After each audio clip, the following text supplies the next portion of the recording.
on est là pour 1 heure donc pour parler de l'animation durable de destination par les offices de tourisme de la Nouvelle-Aquitaine. Et je vous préviens tout de suite, pour les nouveaux arrivés, nous avons automatiquement coupé les micros.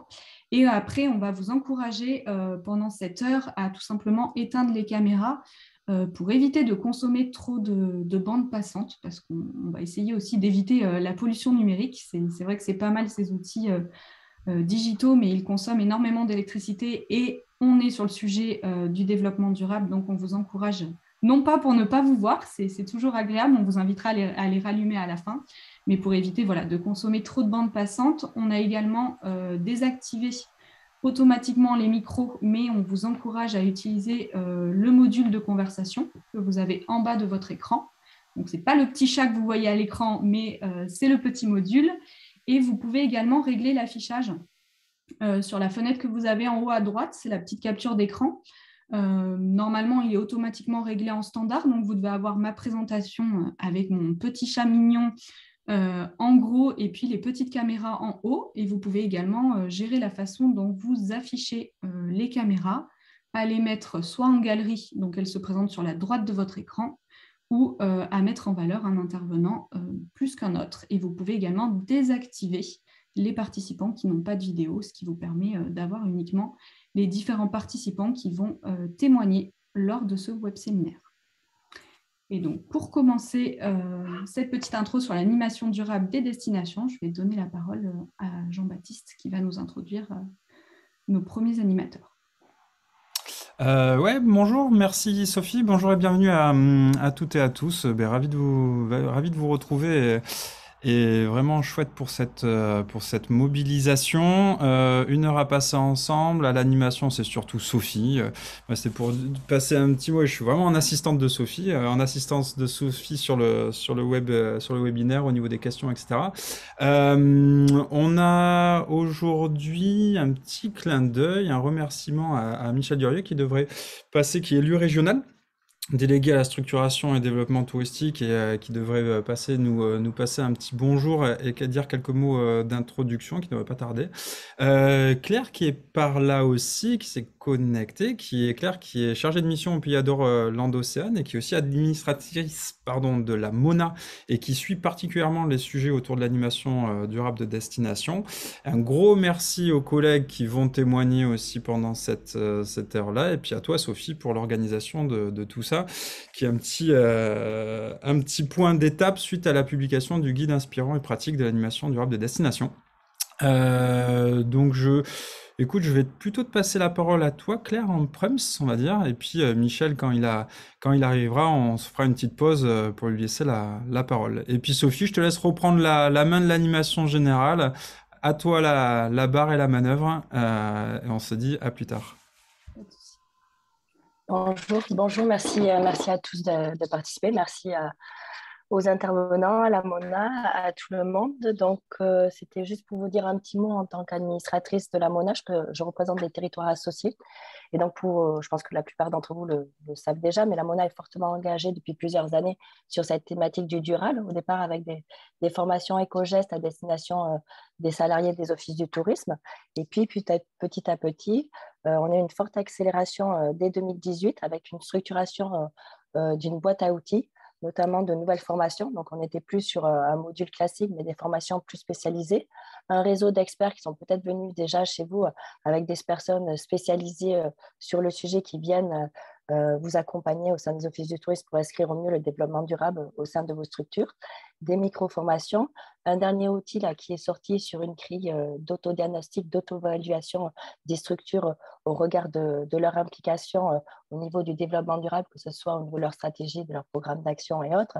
Et tout ceci avance pas à pas avec un événement fédérateur en 2019 avec l'ONADOT, où l'ensemble des directions s'étaient engagées sur le développement durable et avaient mis en avant différents axes et orientations stratégiques en fonction des missions des offices du tourisme et qui a permis, donc je pense que Sophie, merci à elle, elle en parlera davantage mieux que moi sur les différentes orientations et axes. Et avec ce guide qui sort cette année, ce guide des bonnes pratiques et des éco-gestes, qui répertorie plus de 149 exactement, bonnes pratiques sur toute la Nouvelle-Aquitaine, où on voit que l'ensemble des structures, Office du tourisme et les PNR également, les PETR, s'investissent de plus en plus et mettent en place des choses, que ce soit sur l'accueil, sur la communication, sur la sensibilisation des clientèles, sur les prestataires touristiques également. Donc, on voit il y a une différente palette d'outils qui se met en place. Et la MONA, qui a toujours été là pour accompagner ces transitions et cette transition, avec notamment, JB en a parlé, Jean-Baptiste Soubigné de la MONA, le programme ADES, où il y a toujours cette recherche du juste équilibre entre l'environnement, l'économie et le social, et qui est piloté par Sophie. Donc, je vais lui laisser la parole. Merci à tous pour votre participation et à toi, Sophie. Merci Claire pour ton intervention. Je vois que Michel n'est pas encore arrivé, donc on lui fera la petite part dès qu'il nous rejoint. Et en effet, comme l'a dit Claire, on travaille depuis quelques années au sein de la MONA et avec notre réseau à l'animation durable des destinations.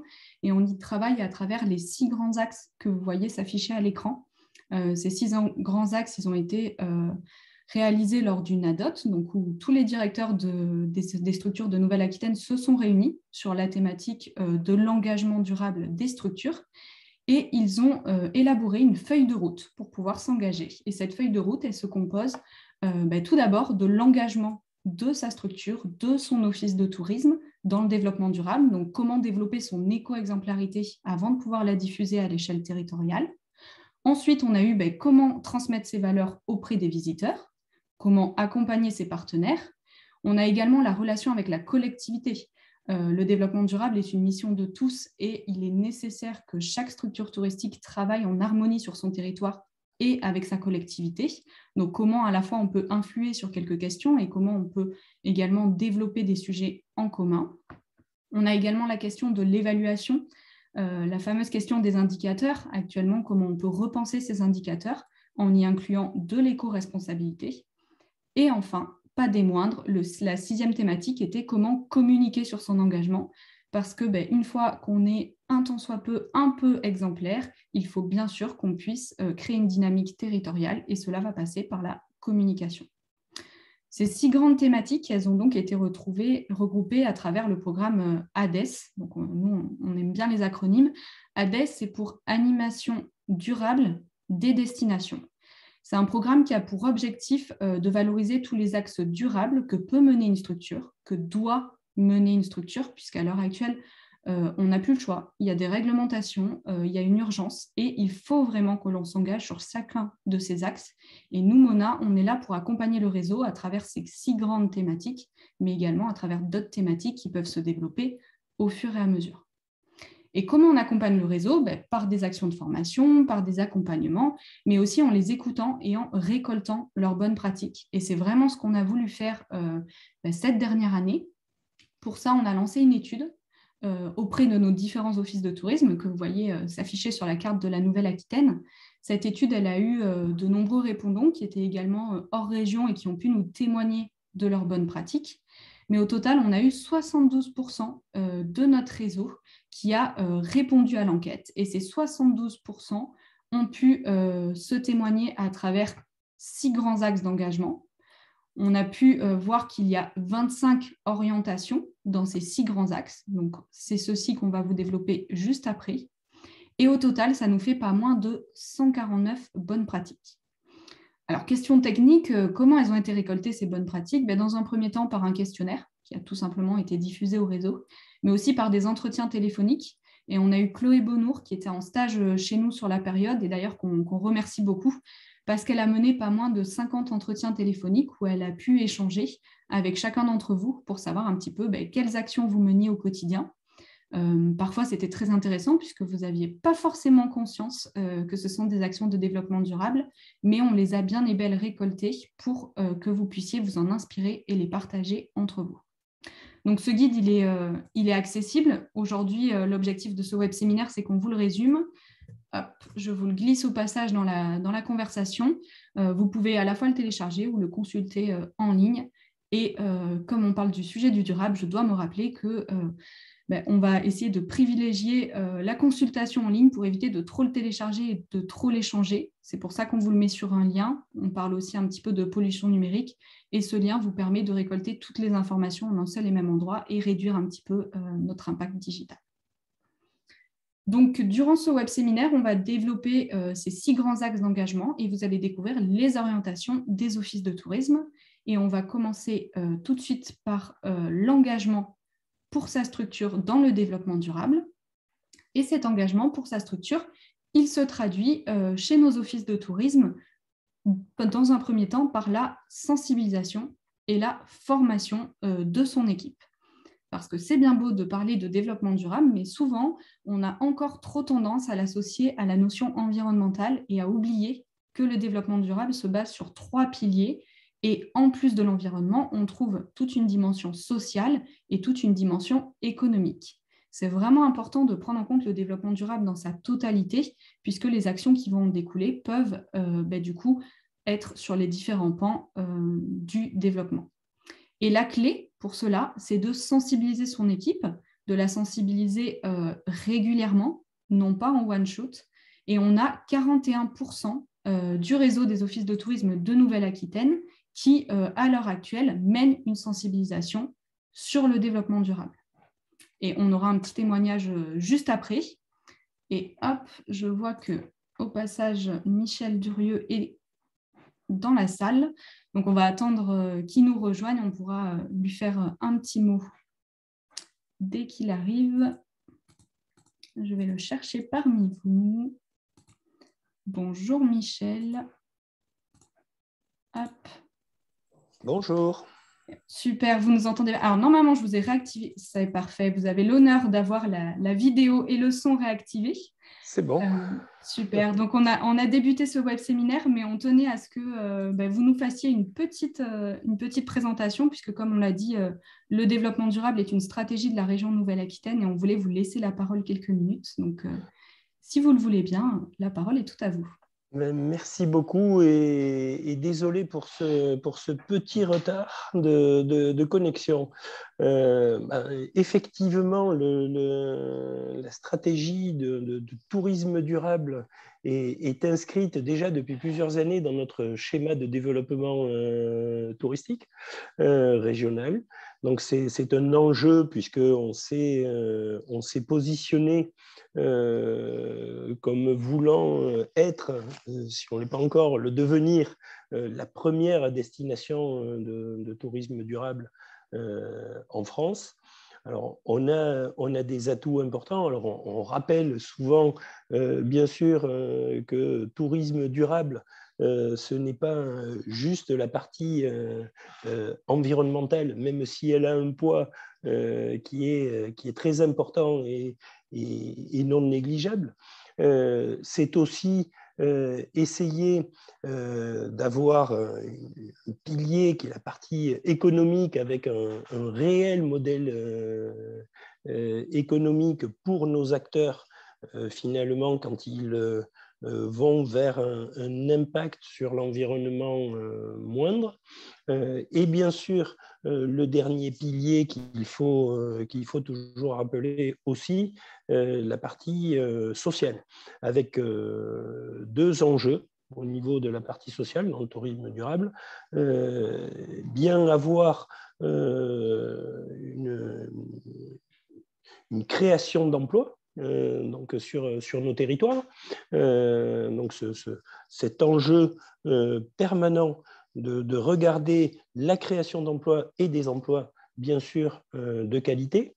Et enfin, sur cette partie sociale, et on insiste beaucoup au niveau de la région, c'est aussi avoir et garder un tourisme accessible, puisque plus on avance dans le tourisme durable, plus on se rend compte que la partie environnementale, qui est de faire plus petit, avec un impact moindre, avec une gestion des flux plus importante, coûte parfois, in fine, un tout petit peu plus cher.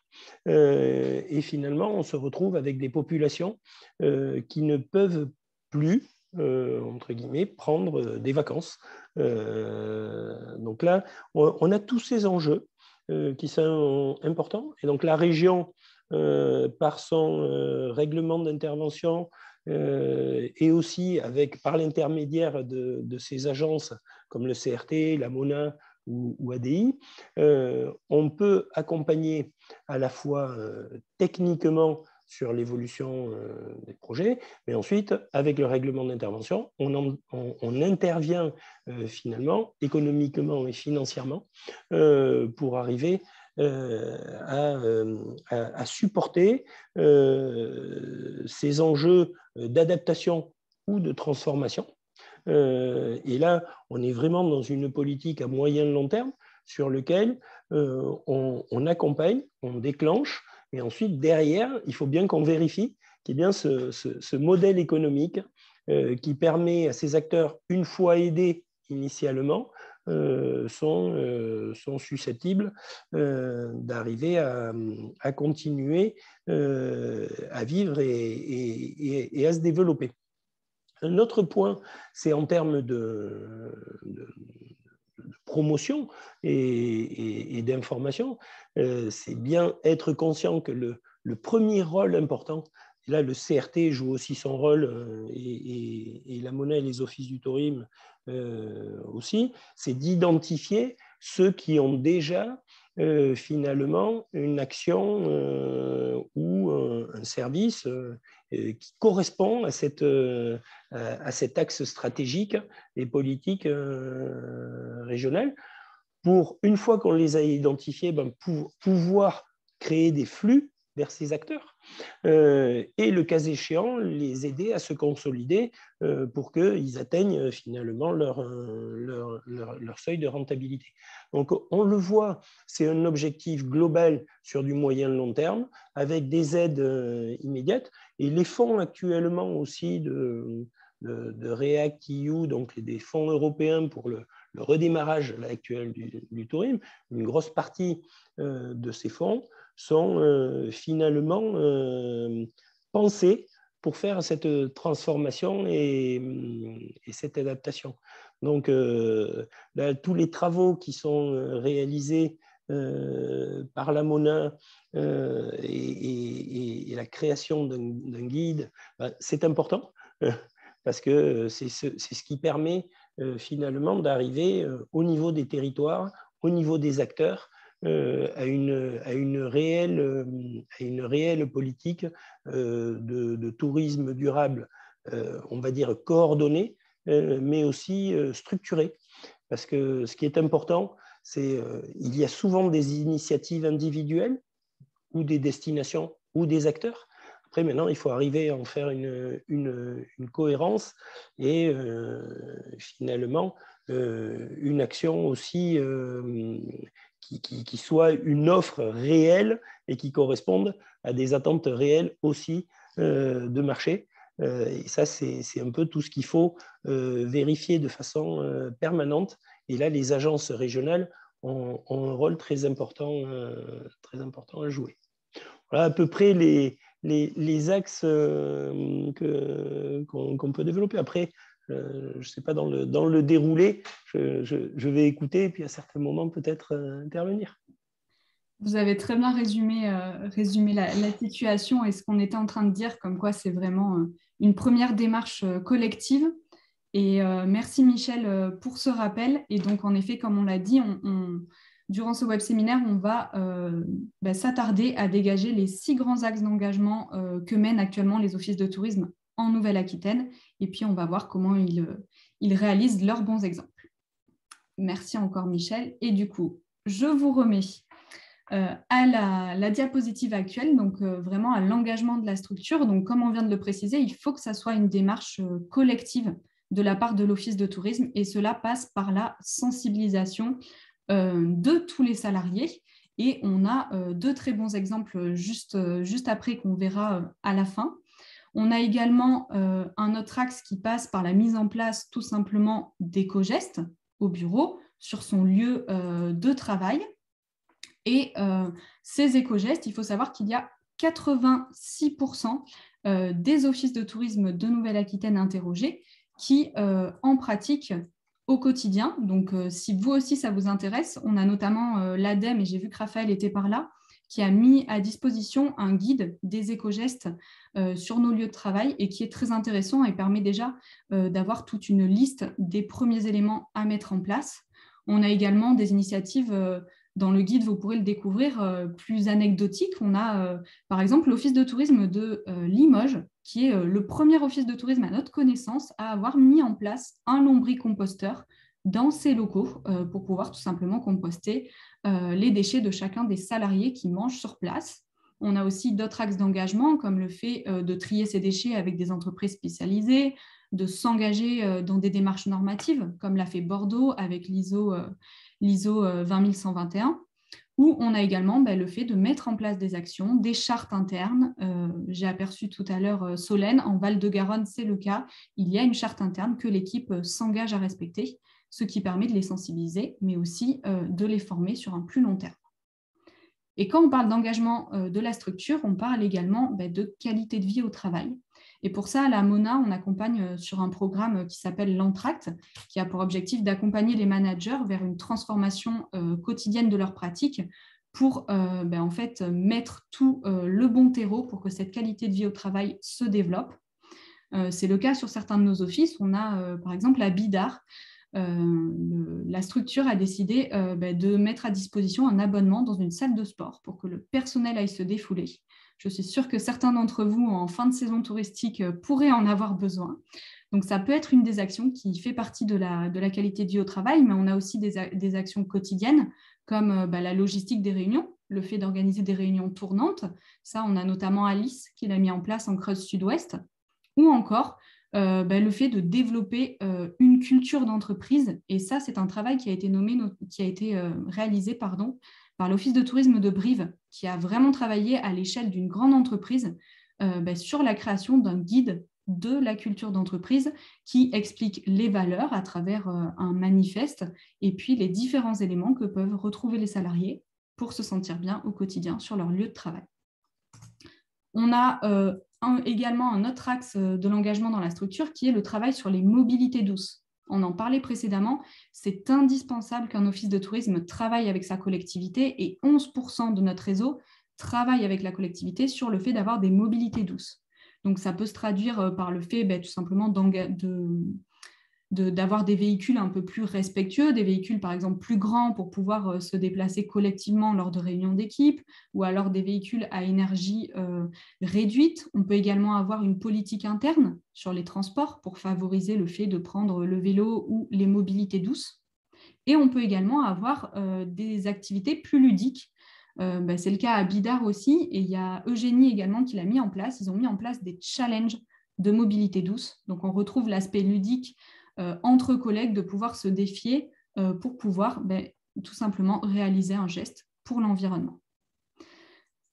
Autre élément important, vous l'aurez compris, c'est un peu notre dada à la MONA, on en parle pas mal, la pollution numérique, c'est la raison pour laquelle on vous a demandé de désactiver vos caméras tout à l'heure pour prendre un petit peu moins de bandes passantes, parce que dans notre quotidien, on utilise le numérique. Depuis le Covid, c'est devenu quasiment indispensable, toutes ces réunions en visio.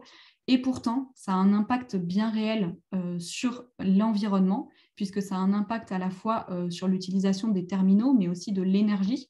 Il faut savoir que le numérique représente 4% des émissions de gaz à effet de serre, ce qui est plus que le secteur de l'aviation civile. Donc, c'est un réel impact à prendre en compte. Et pour ça, on peut également mettre en place des éco-gestes. On peut faire attention au nombre de données qu'on va aller stocker, faire attention à la manière dont on communique ou encore aux outils qu'on utilise, comme par exemple utiliser des outils alternatifs qui permettent tout simplement d'éviter le monopole de nos amis Google, Microsoft, etc. et puis de favoriser des entreprises qui ont une philosophie différente, une philosophie de partage et d'accès libre à tout le monde. Ensuite, autre pan non négligeable, la boutique. Nombre d'offices de tourisme d'entre vous ont une boutique et actuellement 16% de notre réseau gèrent leur boutique de façon durable. Donc, gérer une boutique de façon durable, c'est tout simplement opter pour des produits qui sont réalisés localement, qui sont vendus en circuit court, où on fait attention à l'emballage, on essaye de le limiter. On a d'ailleurs l'Office de tourisme de Saint-Émilion qui a décidé de réutiliser toutes ces anciennes cartes ou ces anciennes brochures pour réaliser les emballages des produits boutiques lorsqu'on en demandait. Donc ça, je trouve que c'est une très bonne idée. Les fêtes de Noël, mine de rien, approchent. Donc si vous avez du stock à écouler, ça peut être également quelque chose à mettre en place. Ça peut sensibiliser vos visiteurs, mais également traduire l'engagement de votre structure. Et enfin, on a le fait d'organiser un plan d'action. Parce que lorsqu'on s'engage dans sa structure, on peut mettre en place plein d'éco-gestes, mais c'est important de les tenir sur le long terme et de façon collective. Et pour parler de ce plan d'action durable, on a plusieurs de nos structures qui l'ont mis en place, mais je tenais à passer la parole à Élodie qui est parmi nous, Élodie qui est à l'Office de tourisme du Grand Châtellerault et qui va vous témoigner en quelques mots du plan d'action qu'ils ont mis en place et puis de la sensibilisation qu'ils effectuent auprès de leur équipe. Alors, bonjour à tous. Pour revenir sur ce qu'on a fait à l'Office de tourisme, donc l'agglomération Grand Châtellerault a mis en place son schéma de développement touristique 2018-2022 et avec déjà des notions de développement durable. Ensuite, l'Office de tourisme s'est engagé dans une démarche qualité. Dans la démarche qualité, on va retrouver tout un pan dédié au développement durable. Et de cela a découlé un plan d'action développement durable 2020-2023, donc qui a été présenté à l'équipe fin d'année 2020. Donc, ce plan d'action développement durable est dédié à 3 publics cibles, l'équipe de l'Office de tourisme, les prestataires et les visiteurs. Donc, nous, il nous a semblé important dans un premier temps de sensibiliser l'équipe de l'Office de tourisme. Donc, c'est pour ça qu'on a consacré l'année 2021 à cette sensibilisation. Donc, pour revenir sur les grandes thématiques du plan d'action développement durable, on va retrouver des thématiques comme la réduction des déchets, les enjeux sociaux, la consommation éco-responsable, la mobilité, la formation du personnel, les conditions de travail, la communication et la compensation carbone. Et donc, nous, on a décidé de travailler en interne et de travailler sur 4 thématiques pour 2021. Donc, une thématique par trimestre. Donc, on est parti sur achat durable, pollution numérique, tri sélectif et zéro déchet. Alors, comment ça se passe? Donc, on a notre direction qui nous envoie une note sur le sujet, par exemple la pollution numérique, en début de trimestre. Ensuite, donc, on a une référente développement durable et un membre de l'équipe qui change à chaque trimestre, qui vont, dans un premier temps, donc, questionner l'équipe sur leurs connaissances vis-à-vis de la thématique, donc, par exemple la pollution numérique. Ensuite, en fonction des retours que l'on va avoir, on va mettre en place des ateliers ludiques de sensibilisation de 30 à 45 minutes qu'on va faire en réunion d'équipe. Ensuite, donc, lors de ces ateliers de sensibilisation, on va également fournir des outils à nos collègues. Et à la fin du trimestre, on refait un questionnaire pour voir l'évolution. Par exemple, quand on a abordé la pollution numérique, on conseillait de n'avoir que 5 onglets ouverts sur son ordinateur ou de passer par un moteur de recherche Ecosia. Donc, nous, à la fin du trimestre, on va dire, alors finalement, est-ce qu'il y en a qui sont passés par Ecosia, etc. Et donc, le résultat de cette enquête en fin de trimestre, donc on le reformule sous forme d'infographie, toujours avec des préconisations. Et donc, ces infographies, après, sont disponibles sur notre cloud à n'importe quel moment. Voilà. Merci, Élodie. C'est un beau témoignage de montrer comment une équipe quotidiennement peut s'engager. Et ce que j'aime beaucoup dans votre témoignage, c'est la régularité que vous avez mis en place avec vraiment une sensibilisation trimestrielle. Les sujets tournent, les référents tournent aussi, donc ce qui permet vraiment d'impliquer chacun des membres de l'équipe. Et du coup, vous pouvez retrouver ce témoignage dans le guide et vous pouvez en retrouver d'autres qui sont complémentaires. À chaque fois, vous avez vraiment les offices qui sont identifiés puisque notre objectif, c'est que ce guide puisse vous servir d'inspiration et de mise en relation pour chacune des initiatives et pour en découvrir plus. Merci Élodie. Et du coup, on va voir qu'une fois qu'on a mis en place ce plan d'action, On peut également du coup passer à la sensibilisation, non pas de son public, mais de ses visiteurs. Et au niveau de la sensibilisation des visiteurs, il faut savoir qu'on a actuellement 22% des offices de tourisme qui ont répondu donc au questionnaire qui proposent une offre touristique engagée en faveur de l'un des 3 piliers du développement durable, comme on l'a vu, qui comporte donc l'environnement, mais aussi un côté social et économique. Et comment ils proposent une offre touristique? Tout simplement, la première action, et qui n'est pas forcément la plus facile, c'est d'orienter et de faire des choix. Donc, tout simplement de se dire, peut-être que cette activité, elle n'est pas dans ma stratégie territoriale, je ne vais pas la mettre en avant en priorité, puisque je me concentre, par exemple, plutôt à mettre en place mettre en valeur des activités de nature. Donc là, on est sur un véritable choix. Au bout d'un moment, de toute façon, si on veut s'engager dans le durable, on ne va pas pouvoir promouvoir quelque chose qui est complètement à l'opposé ou qui serait complètement absurde par rapport à la stratégie territoriale. Mais orienter, c'est aussi développer une offre touristique engagée, accompagner ses partenaires à transformer leur offre, à inclure l'un des 3 piliers, voire les 3 du développement durable. Et on a pas mal d'exemples d'offices de tourisme qui développent une offre touristique engagée. On a par exemple l'office de Bayonne où c'est possible d'aller retirer des paniers de produits locaux, donc ils se sont mis en relation avec des associations locales. Ils offrent ainsi un service aux habitants en plus des touristes. On a aussi par exemple Niort qui a développé une billetterie sur les expériences naturelles. On a aussi des parcours qui ont été développés. Si on reprend un outil régional qui est Terra Aventura, on a par exemple des parcours qui sont développés pour mettre en valeur des éléments durables. On a un POIS qui s'appelle Zécolo et qui permet notamment de réaliser un parcours qui respecte le développement durable, qui vous sensibilise à la nature que vous avez autour de vous, tout en vous permettant de vous amuser et de vivre une expérience territoriale. Donc, on peut vraiment orienter son offre touristique et accompagner pour qu'elle soit de façon engagée. On a également une autre action possible pour sensibiliser ses visiteurs, c'est tout simplement d'afficher les éco-gestes à adopter. Et comme vous pouvez le voir à l'écran, on a l'exemple de Biscarrosse qui, dans le cadre de son opération Zéro Mégot, a utilisé un affichage. Donc, on retrouve juste à côté tout simplement des bouches d'égout, le fait de ne rien jeter, donc de ne pas jeter dans les canalisations ces mégots, mais plutôt de les trier. Et pour les trier, on utilise un peu de nudge marketing. Donc, on a vous ne la voyez pas très bien, mais la petite poubelle à droite, qui est tout simplement une poubelle à vote. Un des votes traditionnels qu'on a dans le sud-ouest, c'est de voter entre chocolatine et pain au chocolat. Et donc, vous pouvez disposer votre mégot pour la chocolatine, bien évidemment. Et ainsi, vous êtes un petit peu sensibilisé à trier de façon amusante et détournée. On a également d'autres bons exemples que vous pourrez découvrir dans le guide. On a par exemple Anglette qui a développé un cahier de vacances avec une association, la Water Family. Et donc, vous pouvez vous amuser pendant vos vacances tout en découvrant des éco-gestes.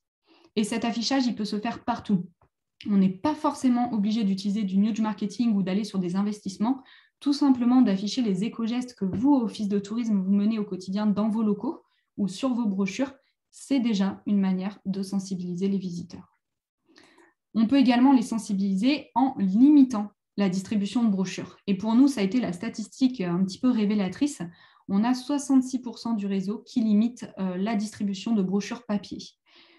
Bien évidemment, c'est fortement lié à la situation qu'on a eue avec le Covid. On a par exemple des offices qui ont tout dématérialisé, mais qui avaient déjà cette réflexion en amont. On a l'île de Ré qui a développé son outil du roadbook, donc qui n'a plus aucun flyer ni brochure dans sa structure. Mais au-delà de ça, le roadbook repense vraiment la façon d'accueillir et d'informer le visiteur. Mais on a aussi des offices de tourisme qui ont décidé de passer au zéro papier, on en parlera un petit peu plus tard, ou d'encourager leurs touristes à recycler les brochures et les informations qu'ils peuvent récolter quand ils vont sur place. Bien sûr, cette limitation de brochures, elle ne doit pas se faire que dans les murs de l'office de tourisme, mais également hors les murs. Et là, c'est très important d'aller à la rencontre de nos touristes, d'aller directement là où ils sont. On cite souvent un exemple, c'est celui des cendriers de plage. bien souvent, pour sensibiliser au fait de ne pas utiliser les mégots, on a remarqué que quand on distribue des cendriers de plage sur les points de rencontre, ça marche beaucoup plus et en plus, ça permet de faire passer une information complémentaire de respect de l'environnement, de respect du lieu qui accueille temporairement nos touristes. Donc, on peut se déplacer sur ces lieux qui sont évidents, mais aussi, pourquoi pas, chez les partenaires. Et ça, c'est une initiative qui est notamment mise en place à Brive, où on a des accueils qui sont réalisés chez certains commerçants ou partenaires bien identifiés du territoire pour pouvoir diffuser un message de façon plus large. Ce message, il peut également tout simplement faire participer le visiteur. Et là encore, je vous ai montré, on est toujours à l'île de Ré, mais un jeu concours qu'ils ont organisé pendant l'année pour proposer de gagner des voyages éco-responsables. Donc, c'est une manière de faire participer son auditoire tout en le sensibilisant. On a plein d'exemples de ce type. On a par exemple La Roche-Posay qui propose à ces touristes qui rentrent dans l'office de s'inscrire librement sur une liste de covoiturage lorsqu'ils vont visiter un lieu. Et comme ils sont en station thermale, on a beaucoup de personnes qui viennent sans voiture et comme ça permet de créer du lien entre touristes. Ils sont totalement en autonomie et ça fonctionne. On voit qu'il y a différents covoiturages qui se développent. Donc vraiment, impliquer le visiteur, c'est comme ça que ça va lui permettre d'être sensibilisé et de vouloir s'engager un petit peu plus loin. Et pour ça, je voulais laisser la parole à Julie, qui est de l'Office de tourisme du Béarn des Gaves, puisqu'ils ont impliqué leurs visiteurs en créant un guide positif. Et donc, j'aimerais bien que tu nous en dises un peu plus sur ce qu'est ce guide positif, s'il te plaît. Bonjour tout le monde. Donc nous, on est parti du constat que chaque année, chaque fin de saison, on était un petit peu désolé parce qu'il fallait jeter nos éditions parce que l'année d'après, les informations elles étaient plus bonnes. Et vraiment, tout ce gâchis, on s'est dit c'est plus possible. Donc, et puis, il y avait aussi la contrainte de réduire les coûts. Donc, on a réfléchi, on a brainstormé dans l'équipe. JB était venu d'ailleurs nous apporter beaucoup de moulins, beaucoup d'informations sur cette réflexion. Et donc, il est venu l'idée d'installer une petite boîte devant l'office. Attention, je me transforme en influenceuse boîte distributrice murale. Je n'ai pas d'accent, hein. C'est tout bête. C'est comme une petite boîte aux lettres. Vous pouvez trouver ça chez vos fournisseurs de bureaux que vous avez forcément à l'office de tourisme. Cette boîte, on l'a installée devant notre porte. Et l'idée, en fait, c'est que les gens, les touristes, les visiteurs qui viennent à l'office, qui viennent récupérer notre guide d'accueil, soit ils adorent le guide d'accueil, ils le gardent, ils le laissent sur leur table de chevet, ou soit ils partent ailleurs et ils se disent on ne va pas garder ça, ça sert entre guillemets à rien de garder ça, on ne va plus s'en servir. On ne va pas le jeter non plus, on va le remettre dans la boîte et comme ça, le prochain visiteur qui rentrera à l'office ou qui ne rentrera pas pourra prendre le guide, l'utiliser et le remettre et ainsi de suite. Donc l'idée, c'est que c'est anti-gaspillage et il y a eu un autre effet positif auquel on n'avait pas forcément songé, c'est que quand l'office est fermé, parce que vous savez bien que les offices sont tout le temps fermés, quand l'office est fermé, en fait, il y a toujours l'information qui est diffusée et ça, c'était super intéressant. Et vraiment, nous, on était très agréablement surpris de retrouver le lendemain matin la boîte, soit qui était complètement vidée, donc ça veut dire que les gens l'avaient pris, ou soit au contraire, au fur et à mesure de la journée, on voyait les gens revenir et nous remettre directement dans la boîte le guide d'accueil. Donc, en fait, c'est super. Cette initiative, on a dû l'enlever à cause du Covid. Mais voilà, c'est l'année prochaine, dès le début d'année, on va remettre ça parce que c'est rentré dans les mœurs et les gens déjà le faisaient un petit peu d'eux-mêmes. Et donc là, maintenant, c'est complètement acquis pour les touristes et c'est positif aussi pour l'office. Merci Julie. Et en effet, c'est positif parce que ça crée ce lien où on vient ramener la brochure et on a envie potentiellement de re-rentrer dans l'office et puis discuter avec les conseillers, leur parler de son expérience. Et un dernier lien que tu n'as pas mentionné et que je trouve aussi important, c'est que ça permet tout simplement de recycler de façon correcte, d'éviter que ce guide termine dans nos poubelles noires et puis soit revalorisé par la suite, puisque la fin de vie du support, c'est également un élément du durable. Merci Julie. Et donc, vous pouvez retrouver encore une fois d'autres témoignages dans le guide. Et on va passer, parce que le temps file, à la prochaine section qui est sur l'accompagnement des partenaires. Comment nos offices de tourisme accompagnent les partenaires? Et bien, le premier point, Michel l'a cité en introduction, c'est tout d'abord par une analyse de l'existant. Il faut savoir quels sont les acteurs qui sont engagés sur votre territoire. Et ça, c'est un travail qui a notamment été mené par l'Office de tourisme de Bordeaux, qui a commencé par identifier les différents leviers avant de s'engager dans une véritable stratégie et de la mettre en forme. Et cette stratégie, elle consiste tout simplement à accompagner les partenaires qui peuvent ne pas encore être totalement engagés vers un développement plus durable. Et on a 16% de nos offices qui les accompagnent vers une labellisation. Donc ça veut dire que peut-être il y en a uniquement 16 qui accompagnent vers une labellisation, mais il y en a beaucoup d'autres qui accompagnent de manière générale à la sensibilisation, à la compréhension des enjeux et qui les orientent, pourquoi pas, vers des acteurs spécialisés lorsqu'ils en ont besoin. Et à la Mona, on travaille sur ce sujet de l'accompagnement des partenaires à travers le programme NOMAC pour Nouveau Marketing de Services. Je vous mets le lien dans la conversation si vous voulez en savoir plus. Et il faut savoir qu'il y a énormément d'initiatives qui sont menées. L'île d'Oléron a par exemple développé une étiquette environnementale avec l'ADEME. On a des territoires qui ont mené des ateliers de sensibilisation, comme c'est le cas sur Biscarrosse ou encore sur le Haut-Limousin. On a également Val-de-Garonne qui a décidé de faire une académie du tourisme durable pour accompagner la totalité de ses partenaires. Et donc à chacun, en fonction du niveau d'engagement qui a été relevé dans l'existant, d'y amener un certain degré. On va être parfois plutôt sur de l'accompagnement, d'autres plutôt sur de la formation ou encore de la sensibilisation. Et ce dernier terme de sensibilisation, il est important parce qu'on a 19% de notre réseau qui nous a quand même affirmé ne pas du tout être sollicité par leurs partenaires sur le développement durable. Donc on voit qu'on a vraiment différents niveaux sur notre territoire et que c'est important de pouvoir toujours mener de la sensibilisation et lorsque c'est possible, d'aller plus loin avec des méthodes d'accompagnement. Et pour ces méthodes d'accompagnement, je voulais justement repasser la parole à Claire, juste pour qu'elle nous explique comment ils ont procédé au niveau du pays à Dourlande-Océane, puisqu'ils ont mis en place un kit éco-responsable pour accompagner leurs partenaires. Et est-ce que Claire, tu peux nous décrire un petit peu ce kit? Oui, bonjour tout le monde. Donc, le pays à Dourlande-Océane a accompagné cette dynamique du tourisme durable depuis 2010-2012.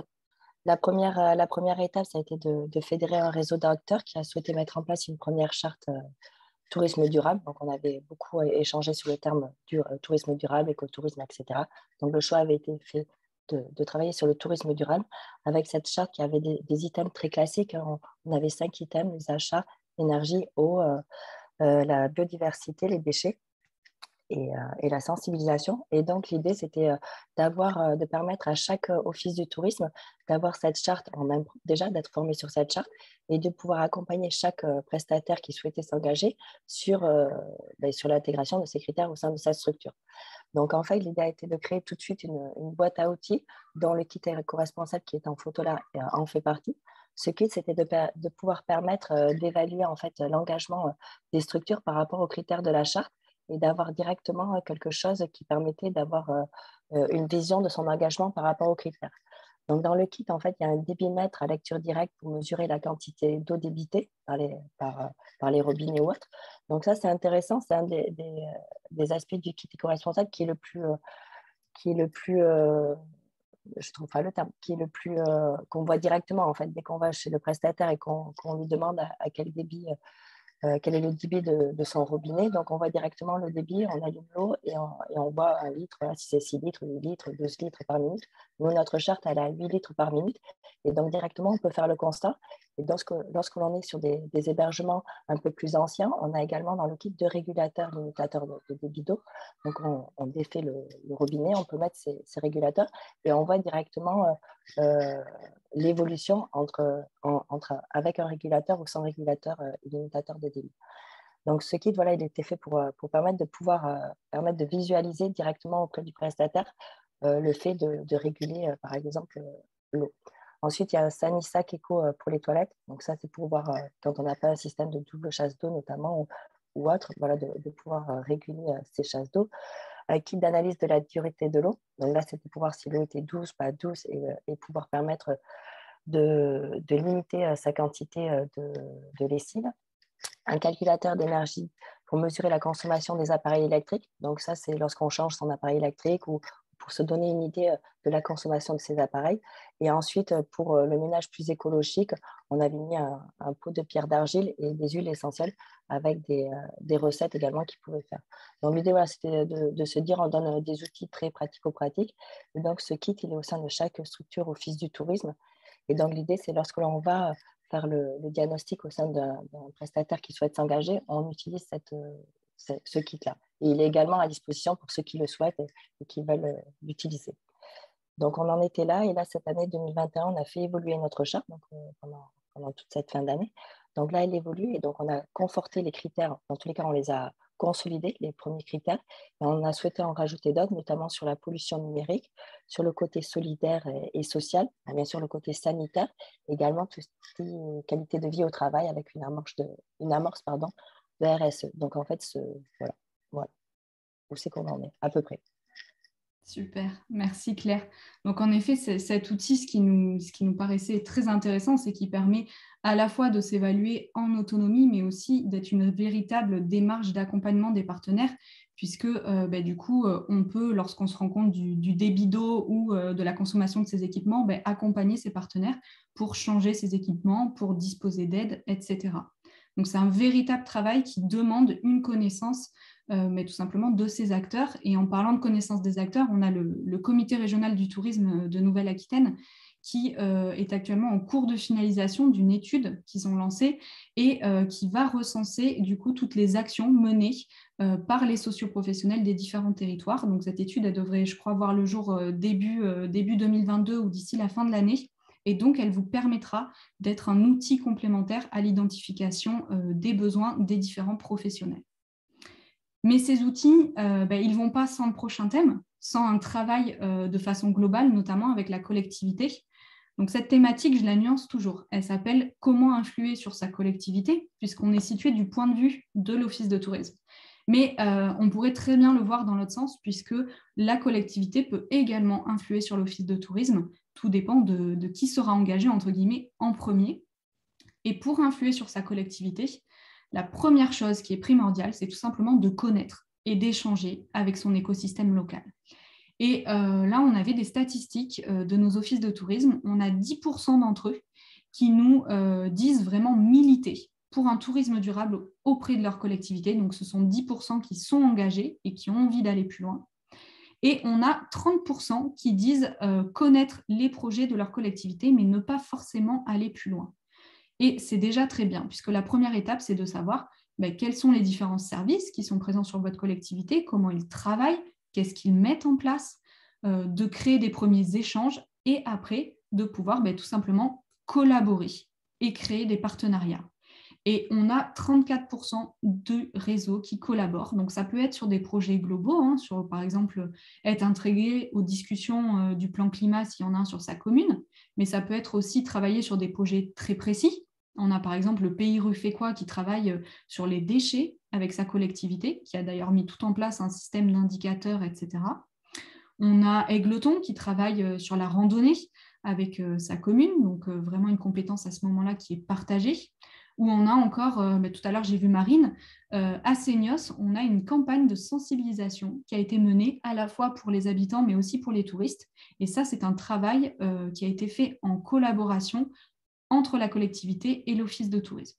Donc, c'est vraiment très important de s'entourer des bons acteurs pour pouvoir mener des projets à l'échelle territoriale.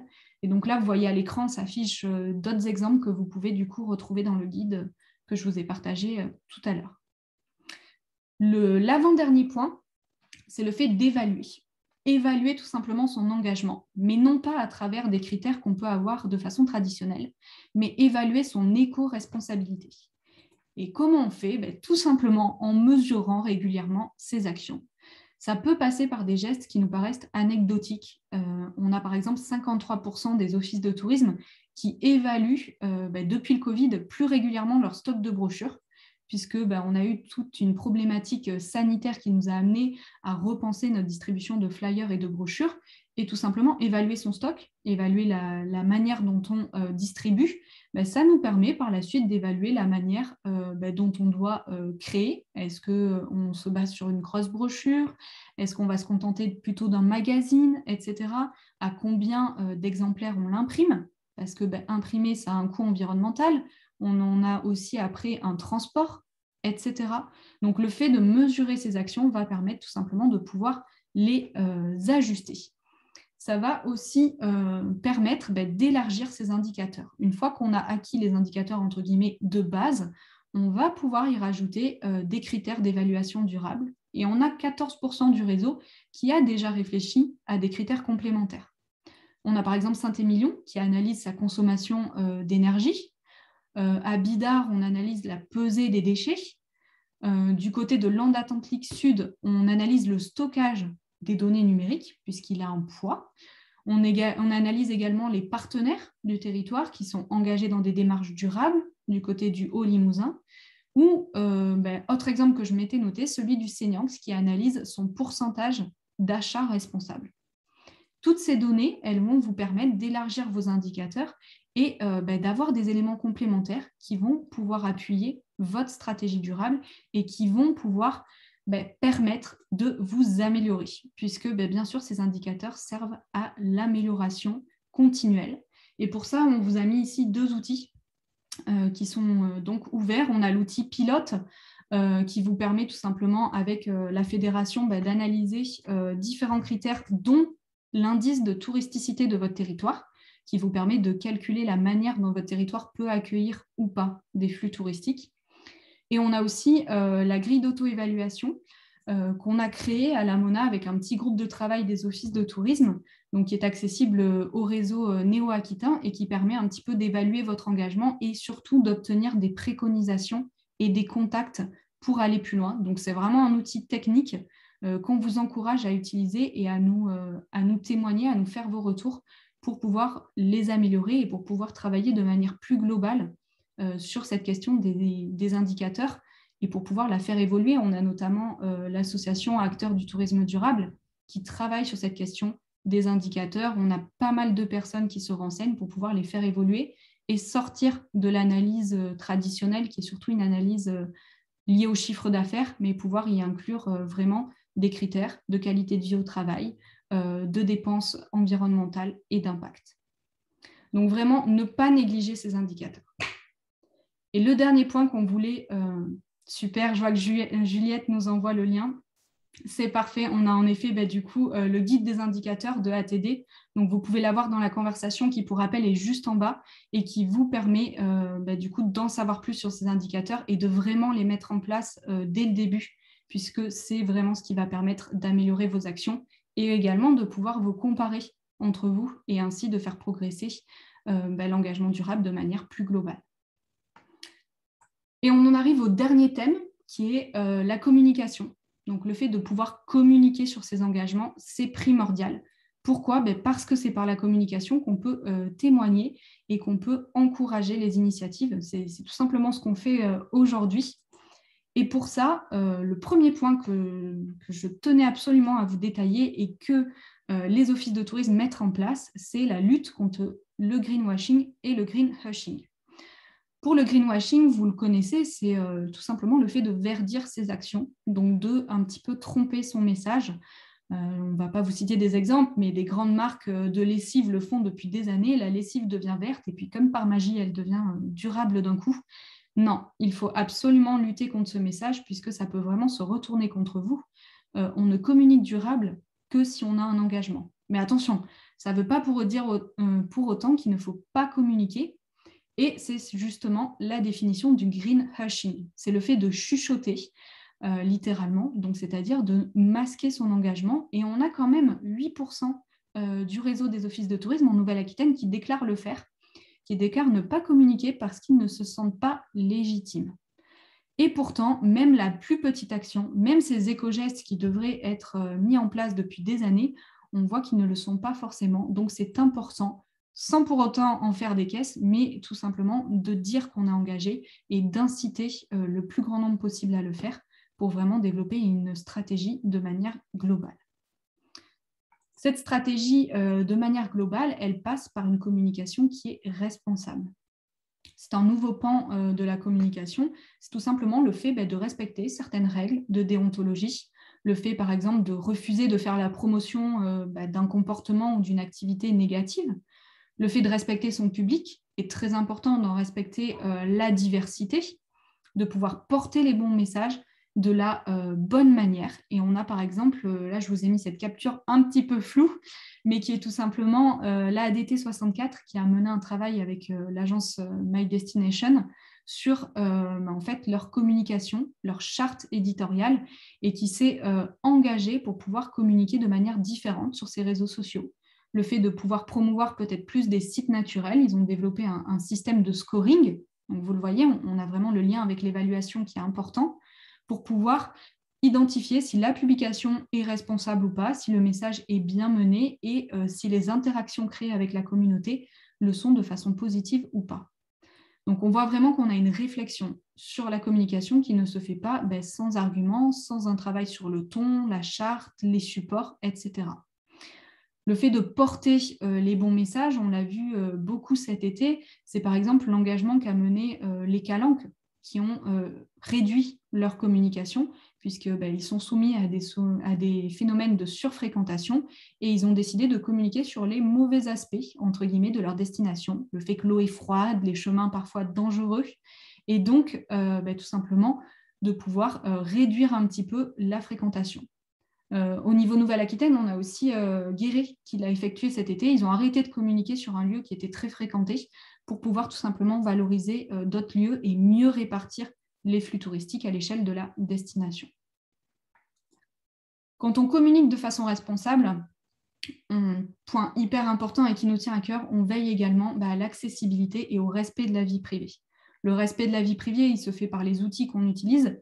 Et l'accessibilité, il faut savoir qu'il y a un cadre légal qui est la loi handicap de 2005 qui impose à tout service public de l'État, mais aussi à toute collectivité territoriale et aux établissements qui en dépendent, d'avoir des éléments de communication et un site internet accessible.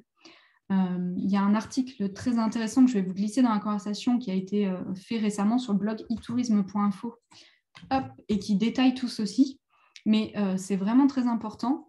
En Pays Basque, ils ont fait ce travail de refonte de site internet et d'y intégrer des éléments d'accessibilité, non pas des éléments qui peuvent rendre une partie du site accessible, mais la totalité. Puisque comme vous l'avez compris, c'est à la fois une obligation législative, mais c'est aussi un confort. C'est aussi tout simplement un public que l'on a au quotidien. Donc c'est vraiment important de pouvoir le mettre en place. Et le dernier point, quand on communique sur ces engagements, on fait attention aux outils qu'on utilise au quotidien. On veille à les concevoir de façon responsable. Donc, on a parlé un petit peu précédemment de la sécurité des outils. On a toute la manne des outils libres qui nous permettent de nous affranchir de certains outils, notamment Google, Microsoft, etc., et qui sont des outils qui ont une philosophie différente, qui sont partagés et qui vont permettre de créer de façon différente. Ils sont libres, ils sont modifiables et ils permettent notamment, par exemple, d'y inclure de l'accessibilité. Donc là, ce sont pour des outils déjà créés, mais ça peut être également dans votre stratégie de structure, tout simplement de décider de concevoir un outil différent. Et c'est le dernier exemple qu'on voulait vous faire part. C'est celui d'Anaïs de l'Office de tourisme de Médoc Plein Sud, qui ont décidé d'éco-concevoir tout simplement leur brochure touristique. Et donc, elle va vous expliquer un petit peu plus la toute nouvelle brochure qu'ils ont mis en place cet été, qui est la première brochure, on peut le dire, durable. Et donc, elle va vous expliquer la forme qu'elle prend et puis la stratégie qu'il y a derrière. Merci Anaïs. Merci Sophie pour cette introduction. Bonjour à tous. Donc effectivement, l'Office de tourisme Médoc Plein Sud est engagé sur la thématique du tourisme durable depuis sa création il y a 3 ans. Donc ça s'est retranscrit notamment en s'équipant d'un office de tourisme zéro papier, donc, que vous voyez sur la photo, donc, qui est la Pignotte. Et après avoir constaté la durée de vie limitée d'une brochure touristique, dans le désir aussi d'aller toujours plus loin dans notre engagement et dans nos innovations, on a décidé de créer donc une brochure touristique qui soit à la fois durable, éthique, mais aussi locale, qui soit à notre image. Et donc, c'est ainsi que l'idée du tote bag est née. Donc, au niveau de la conception, on a pas mal brainstormé avec l'équipe pour en arriver à ce résultat. Donc, on a voulu lui donner un aspect pratique de par sa forme, donc le tote bag, esthétique de par son graphisme et utile de par les informations qu'il contient, mais aussi il a un double usage puisque ça va servir de brochure, mais aussi de sac, et donc il est totalement réutilisable. Voilà, donc sur le tote bag, en fait, il y a 2 faces. Vous retrouvez donc les informations nécessaires à un séjour dans le Médoc. Donc, on a notre cartographie.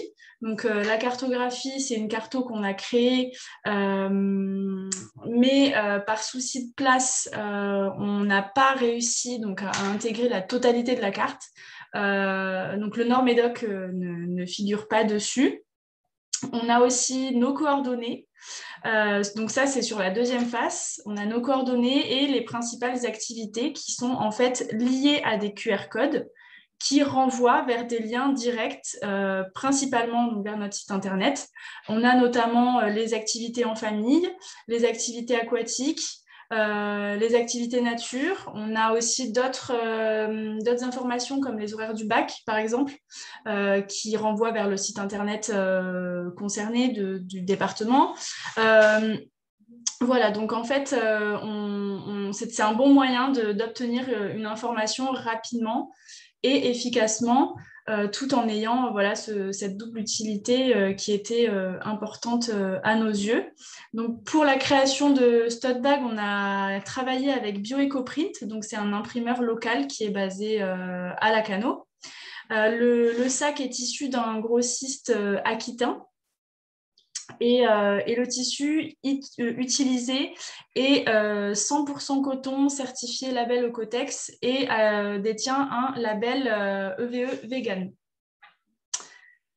Voilà, et en ce qui concerne la distribution aussi, on ne le distribue pas à tout va, on essaye de le distribuer de manière intelligente, donc c'est-à-dire qu'avant de le donner, en fait, on interroge systématiquement les touristes sur... Voilà, pour voir si le tote bag en fait, est en adéquation avec les informations recherchées. Et ensuite, on les sensibilise à son utilité et à notre démarche globale donc, de tourisme durable sur le territoire. Voilà. Merci Anaïs. En effet, on voit bien que ça a été réfléchi et que ça respecte les 3 pans du développement durable, puisqu'on a ce côté économique où on a été chercher des entreprises locales pour pouvoir construire tout simplement l'outil. On a ce côté social où il respecte les valeurs, puis également ce côté environnemental où on essaye d'agir différemment, de respecter un engagement tout simplement 0 papier. Et merci beaucoup Anaïs. Du coup, on ne pourra malheureusement pas vous donner un sac à chacun puisque, comme vous l'avez vu, la distribution est raisonnée. Et c'est vraiment un bel exemple d'outil qui a été conçu, de stratégie qui a été réfléchie, de sensibilisation des visiteurs. On retrouve vraiment les 6 grandes thématiques qu'on a développées ce matin. Et hop, je vois qu'on a une petite question de Sabrina d'ailleurs. Comment ce tote bag a été perçu de la part des visiteurs? Et Anaïs, si tu peux y répondre, puisque pour rappel, vous l'avez testé du coup cet été pour sa première distribution. C'est ça, donc première distribution cet été. Donc les retours que l'on a, les gens étaient particulièrement surpris. Souvent surpris et certains n'en trouvaient pas l'utilité, mais la plupart vraiment ont adoré le concept et ils se sont même dit d'eux-mêmes ah bah tiens je vais pouvoir l'utiliser. Ça c'est vraiment ce qu'on a constaté dans les points d'accueil, que les gens d'eux-mêmes disaient ah bah tiens je vais pouvoir le réutiliser et puis même souvent ah bah est-ce que vous en aurez un deuxième parce que J'ai un ami qui vient bientôt en vacances dans le coin. Enfin voilà, donc très apprécié, surpris, mais voilà, quand on explique la démarche, tout ça, ça a été très bien reçu. Et tu as une autre question pour savoir si les prestataires touristiques peuvent en distribuer. Est-ce que vous avez envisagé du coup la suite à donner? Alors, pour les prestataires, pas pour l'instant. Là, pour l'instant, on a vraiment notre stock pour les points d'accueil. Après, c'est vrai que, étant donné qu'on en a distribué pas beaucoup au final, enfin, on avait plafonné de toute façon les distributions par jour. Au final, on n'a pas du tout atteint ce plafond-là qu'on s'était donné. Donc, ça peut être éventuellement envisagé. Mais après, ça a un coût aussi, un gros coût. Et le faire distribuer aux 150 prestataires de l'Office de tourisme, ça serait vraiment énorme. Donc, je ne pense pas, en tout cas pour l'instant, ce n'est pas un projet. Top. Et pour rappel, pour les autres questions qu'on a eues, vous ne pouvez pas du coup évaluer un coût de brochure puisque l'Office de tourisme Médoc-Plein-Sud est depuis quelques années maintenant un office de tourisme zéro papier. Donc, c'est-à-dire qu'ils n'ont pas d'édition puisqu'ils accueillent uniquement de façon dématérialisée en transmettant les informations. Je sais que vous utilisez beaucoup WhatsApp pour les visiteurs qui ont besoin d'avoir un support ou comme vous pouvez le voir avec la pignote où on peut prendre en photo les différents éléments qui permettent tout simplement de renseigner le touriste au quotidien. C'est ça. Et on utilise principalement les brochures des voisins parce qu'il y a déjà énormément de choses qui sont faites. Et au niveau du Médoc aussi, il y a des choses qui sont faites. Donc, voilà. Et tu conclus hyper bien parce que c'est vraiment ça. C'est aussi comment mutualiser les outils et ne pas recréer des outils supplémentaires puisque le durable, c'est avant tout une démarche de sobriété, il faut le rappeler. Et tout simplement pouvoir se baser sur les outils environnants, c'est vraiment quelque chose qu'on plus soit. Et du coup, merci beaucoup Anaïs pour ton petit témoignage. Si vous avez d'autres questions, n'hésitez pas à les mettre sur la conversation, on les prendra également par la suite. Comme je vois qu'il est 12h10 et que je suis sûre qu'il y a des ventres qui gargouillent, même si je n'ai pas encore les micros de tout le monde. Je voulais juste conclure cette petite présentation en vous disant que on vous a présenté différentes initiatives ce matin. Vous pouvez les retrouver de façon plus complète sur le guide et que maintenant, c'est à vous de jouer. La Mona, on se tient à disposition pour vous accompagner. Avec le parcours ADES, on met à disposition tous les outils que vous pouvez voir à l'écran. On a une communauté d'échange sur Facebook.